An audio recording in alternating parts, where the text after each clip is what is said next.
नमस्कार, doctor Veena Kaushik, SPC राजकीय महाविद्यालय अजमेर। आज का मेरा टॉपिक है अमेरिका स्वतंत्रता संग्राम और पार्ट 7।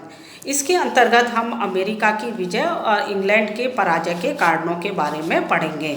उसके अंतर्गत दो कारण हमने पिछले पार्ट 7 में पढ़े थे कि अमेरिका किन कारणों से अमेरिका की विजय हुई।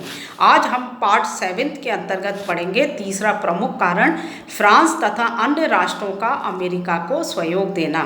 फ्रांस, स्पेन और अन्य राष्ट्रों ने प्रत्यक्ष और अप्रत्यक्ष रूप से अमेरिका को सहायता प्रदान की। फ्रांस इंग्लैंड से 7 वर्षीय युद्ध में हुई अपनी पराजय का बदला लेना चाहता था, अतः उसने उपनिवेशवासियों की सैनिक व आर्थिक मदद की।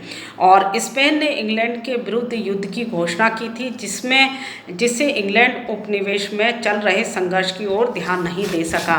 तो एक और प्रमुख कारण हम देखें जो अमेरिका की विजय का था, वो कारण था कि अमेरिका को यूरोप के अन्य देशों से आर्थिक और सैनिक सहायता प्राप्त हुई। कई देश ऐसे थे जो इंग्लैंड की सत्ता को नुकसान पहुंचाना चाहते थे, क्योंकि इंग्लैंड उनका अन्य देशों में उनका शत्रु था। तो इसमें फ्रांस प्रमुख था, इसके अलावा स्पेन था। ये दोनों इंग्लैंड की सत्ता को समाप्त करना चाहते थे, इसलिए अमेरिका का ये साथ दे रहे थे कि अमेरिका में इंग्लैंड की जो सत्ता है वो समाप्त हो जाए और इंग्लैंड का जो वर्चस्व है उपनिवेशों के ऊपर वो धीरे धीरे समाप्त हो जाए। अगला कारण जो अगला है अमेरिका की विजय का कारण, वो है जॉर्ज III और उसके सहयोगी। अमेरिका के स्वतंत्रता संग्राम के समय हम देखें, इंग्लैंड का सम्राट जॉर्ज III था। वह युवा और महत्वाकांक्षी सम्राट था। वह नाम मात्र के स्थान पर वास्तविक सम्राट बनना चाहता था, इसलिए उसने उपनिवेशों पर निरंकुशता से शासन करने का निश्चय किया। उसके प्रधानमंत्री व अन्य सहयोगी उसकी चापलूसी में रहते थे, जिससे उपनिवेशों पर और अधिक कर लगाए और वे उपनिवेशवासी ने उसका विरोध प्रारंभ कर दिया।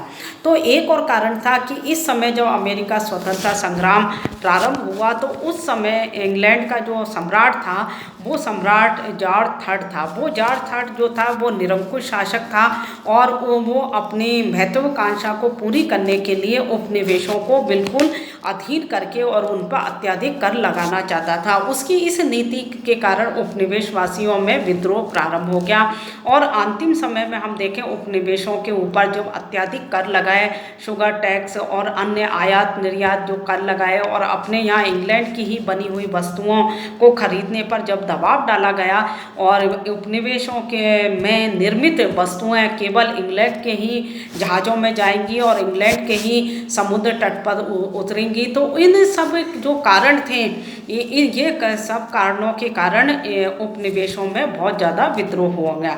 तो इस समय इंग्लैंड के सम्राट जो था वो अनुभवी नहीं थे और निरंकुश होने के कारण हम देखें उपनिवेशवासियों ने उसका विरोध करना प्रारंभ कर दिया। अगला था जो प्रमुख अमेरिका की स्वतंत्रता संग्राम का प्रमुख जो हम देखें जो विजय का प्रमुख कारण है, वो है जॉर्ज वाशिंगटन का सहयोग।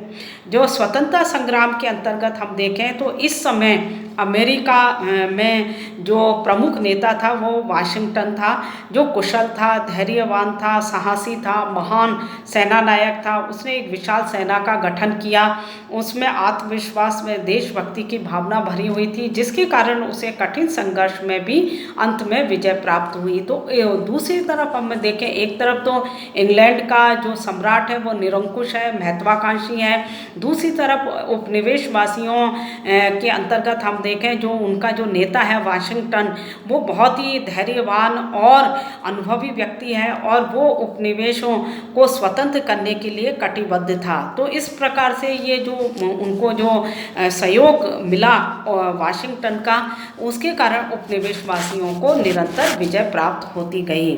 उसके बाद हम देखें अगला है जो अमेरिका की विजय का अगला कारण है उपनिवेशवासियों का स्वतंत्रता संघर्ष। इंग्लैंड अपने साम्राज्य विस्तार के लिए युद्ध लड़ रहा था, जबकि उपनिवेशवासी अपनी स्वतंत्रता के लिए युद्ध लड़ रहे थे। अतः दोनों की युद्ध भावना में अंतर था। अतः स्वतंत्रता की भावना से लड़े गए युद्ध में विजय मिलना अनिवार्य था। तो एक तरह से हम देखें कि युद्ध किन परिस्थितियों में और किन उद्देश्यों को लेकर हुआ। युद्ध का जो उद्देश्य है वो दोनों अलग अलग है। इंग्लैंड है वो अपने साम्राज्य का विस्तार चाहता है और अपने उपनिवेशों को और अधिक अपने अधीन करके और उन्हें अपनी स्वार्थ पूर्ति के लिए उनका उपयोग करना चाहता है। उपनिवेशों के माध्यम से वह वहाँ से कच्चे माल को प्राप्त करना चाहता है और अपने बने हुए माल को वापस बाजार के रूप में उनका इस्तेमाल करना चाहता है। तो उसमें इंग्लैंड का स्वार्थ निहित है और उपनिवेशों की हम कहें आवश्यकताओं को कोई ध्यान ना देना, उनकी स्थिति में सुधार करने की तरफ उसका कोई ध्यान नहीं है। दूसरी तरफ उपनिवेशवासी अपनी स्वतंत्रता के लिए संघर्ष कर रहे हैं, तो उनका जो उद्देश्य है वो उद्देश्य उच्च है और वो उनमें देशभक्ति की भावना है।